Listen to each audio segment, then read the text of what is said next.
చెప్తున్నాను, భక్తిహీనత కలిగిన ఇంటి మీదకు దేవుని శాపం వస్తుంది. రెండవది, నీతిమంతులుగా ఉంటే దేవుడు వాళ్ళ మీదకి ఆశీర్వాదం తీసుకొస్తాడు. ఎంత గొప్ప విషయమో!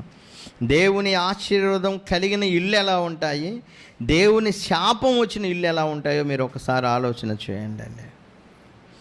శాపం కలిగిన ఇంటిలో నెమ్మది ఉండదు, సమాధానం ఉండదు, సంతోషం ఉండదు, ఆనందకరమైన జీవితాలు ఉండవు.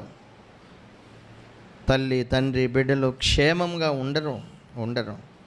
బంధువులతో, స్నేహితులతో, రక్త సంబంధికులతో సంబంధాలు ఉండవు వీళ్ళకి.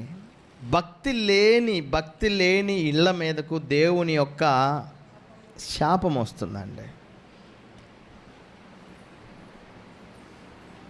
నీతిమంతులుగా ఉంటే యెహోవా ఆశీర్వాదం. చక్కగా భార్యాభర్త